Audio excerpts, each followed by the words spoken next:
Grabe mga basketball fan, imagine game na parang buhay o kamatayan sa ibang bansa pa, sa Saudi Arabia pa.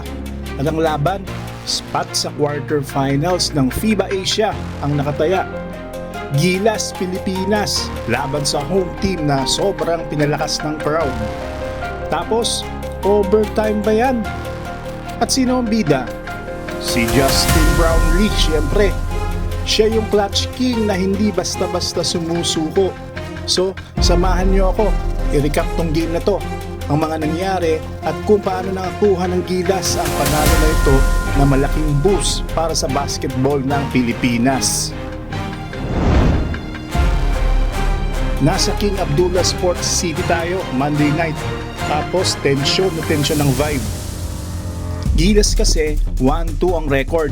Kailangang manalo para may chance makapasok sa quarterfinals. Si Saudi Arabia naman gusto makasali sa top 8 for the first time since 2005. Hindi lang basta laro to. Pride at legacy ng basketball ng Pilipinas ang nakasalalay dito. Kaya todo-todo ang laban. Pag-umpisa pa lang, ang lakas ng dating ng Gilas. Si Justin Brownlee, ang energy at shooting niya, ang lakas maka-inspire. Grabe ang drives at mga 3-point shots niya. Si AJ Edo naman, nasa paint, matibay sa rebounds at blocks, kaya hirap ang Saudi sa inside game. Tapos si Kevin Kiambao, may mga timely points na nagpapatibay ng lead ng Gilas. Hanggang end ng first quarter, may comfortable double-digit lead na si Gilas. Akala mo, panalo na to.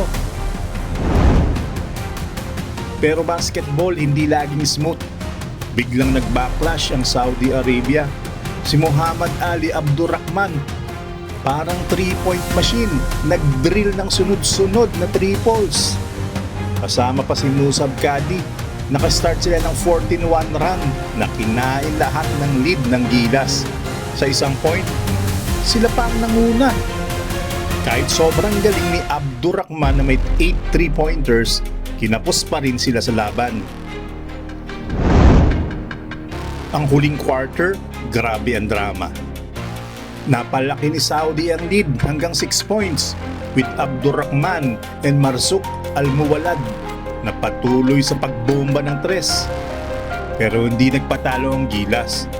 Si Brownlee, big time moves, lalo na yung contested 3 na nagtie ng score sa huling 8 seconds. Imagine, nagpahinto ng buong stadium. AJ Edo din, solid sa dalawang dulo ng court. Yung putback ni Al-Suwalem, nag-advance ng 79-76 ang Saudi. Parang tapos na, pero hindi pa. Nang lumabas si Brownlee at nag-tie sa last shot, nag-extra time ang laro.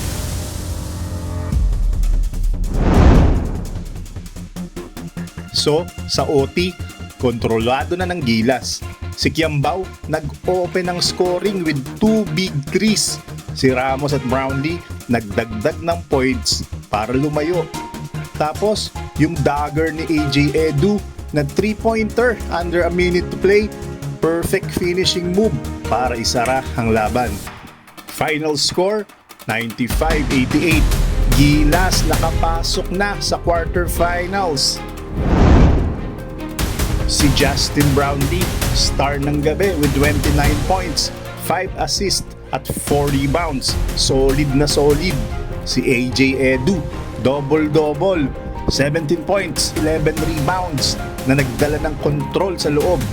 Si Kevin Kiambao, clutch sa OT, malaking tulong siya. Si Abdurrahman naman sa Saudi, amazing performance, 33 points with 8 triples. Talagang hindi basta-basta. With this win, 2-2 na ang record ng Gilas. Guaranteed na sila sa quarterfinals. Next opponent, walang iba ang defending champions, Australia Boomers. Sobrang challenge to. Pero kung kaya nilang dalihin ang focus at clutch energy na pinakita nila dito sa Jeddah, may laban pa sila. Kayo mga kabayan, ano sa tingin nyo? Kaya ba ng Gilas talunin ng Australia? Anong paborito nyong moment sa game na to? Comment down below. Like nyo na rin, share sa mga kaibigan at mag-subscribe para updated kayo sa laban ng Gilas at Pinoy Basketball. Maraming salamat sa support mga ka-basketball. Go Gilas!